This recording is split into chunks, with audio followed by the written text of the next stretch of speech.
this is unfortunately my own tweet from Blue Sky. So I was just, again, thinking out loud. Biological sex is chromosomes, hormones, gametes, gonads, a whole load of epigenetic stuff, various organs like breasts, etc. The only reason transphobes go on and on about chromosomes is because they're the only part you can't change with transition. Not because they're important. They aren't. The reason why I'm, like, if you followed me for a while, you would know that this is what I already thought, and I've said as much in different ways. But I do think it's important to keep saying this stuff so that it goes in and people understand it. But also because when you make the same arguments over and over again, sometimes it helps you hone them into like more concise, more cutting, better communicated versions of the same argument. Like, this fits into a single tweet, but maybe it could be more concise. Maybe it could be better. Maybe you can think of a way of phrasing this, like a better way of phrasing this.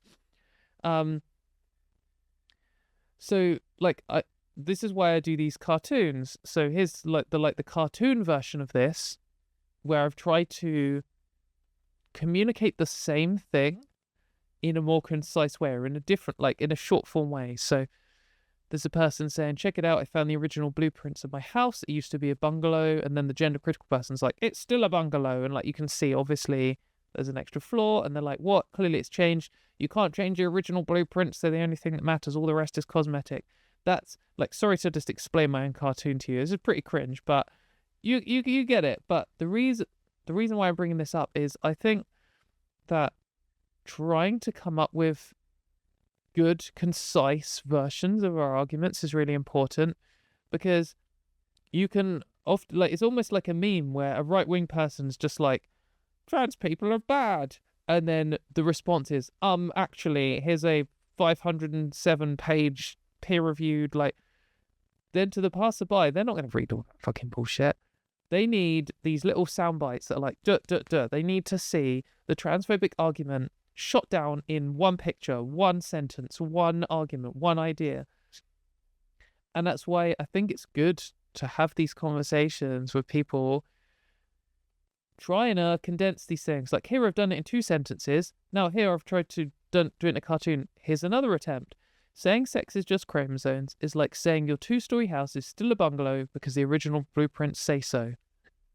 That's a single sentence. If you were in a radio show and you were like, this is a 1-minute segment, and you're up against a transphobe, and transphobes are going to be like, you can't change biological sex. Chromosomes don't change.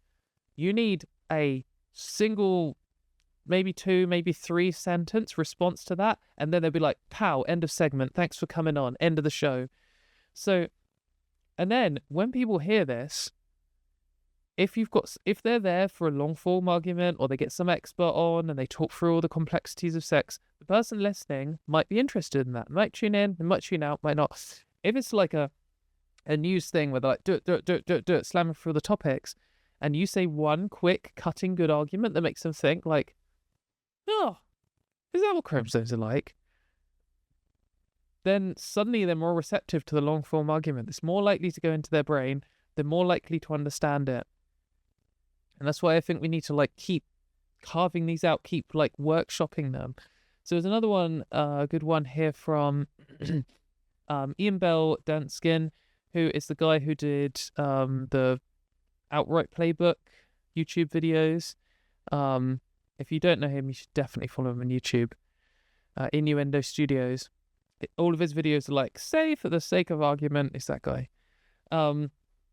Anyway, one of his versions of it, as far as I know, he's a cis person. I don't know for certain, but anyway, here's a pretty good argument. So, if the definition of woman is 2 X chromosomes, then I have no idea if I've been dating men or women. I have no idea whether I am a man or not. I don't know the chromosomal makeup of anyone I've ever met. I cannot believe how fucking bad turf arguments are. Like, yeah, this is a good way of phrasing it. If someone says, like, you can't change DNA, and then you're like, well, if the definition of women is 2 X chromosomes and I have no idea if I've been dating a men or women, and neither do you, that's a pretty decent response. That's quite quick. It will make people think like, well, I probably know, but I don't know for sure. Or they'll be like, actually, I'm a transphobic dickhead and you can always tell. But, the point isn't, we're not trying to change the minds of the transphobes because they are irrational beyond help. Too hate-filled to have a rational conversation. But the majority of people know nothing about trans issues. They don't care, and they just will believe the best sounding snappy soundbite that they hear. So if you have any ideas for good arguments specifically for this thing, let me know in the comments. Let's read through some better ones. Maybe we can get even more snappy versions of this, or even if there were 10 different ones, there doesn't need to be one line that we all say like a robot, but if there were 10 short versions of this, maybe 9 of them won't be super effective on someone, and then 1 of them will, and then on someone else it'll be a different one. But then maybe we can try and workshop some more of these things.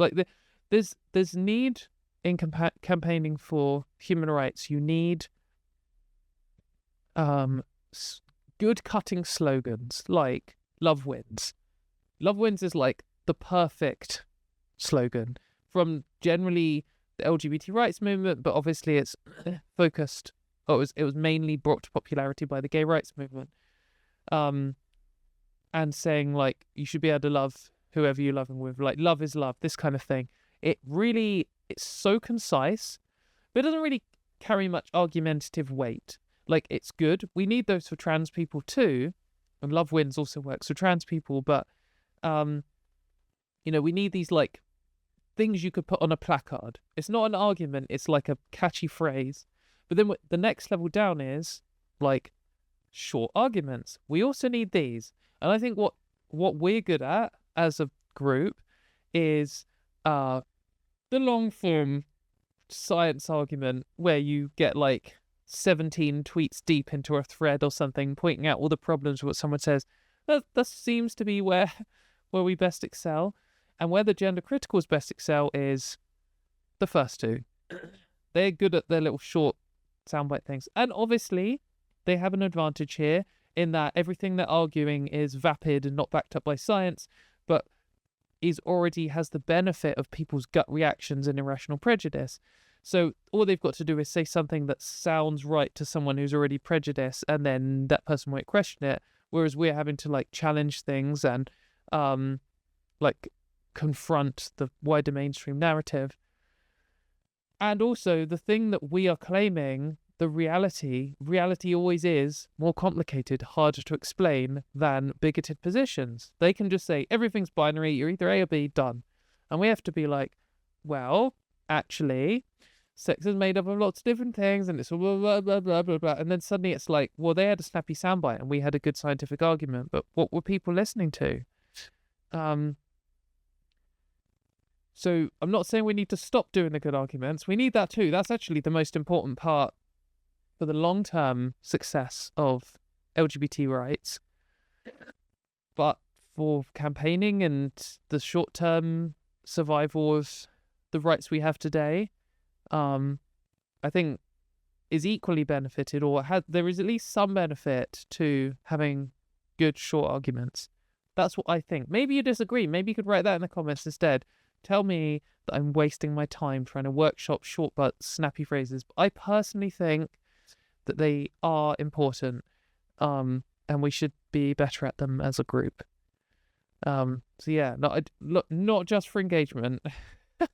Obviously, writing comments is good, liking this video is good, but I think having this discussion, if you don't want to boost my YouTube algorithm, that's cool. Come and do it on Blue Sky. If you don't want to vote for me at all, that's cool. Go and do it on your own wall. Go and do it in your own place. But trying to think, if you think you've got one, if you're oh shit, I just thought of this really good thing. Firstly, tweet it out or whatever, and tag in everyone who's got more followers than you, and see if they think it's a good idea, and then keep workshopping it and talking with your friends and see if you can get it even snappier.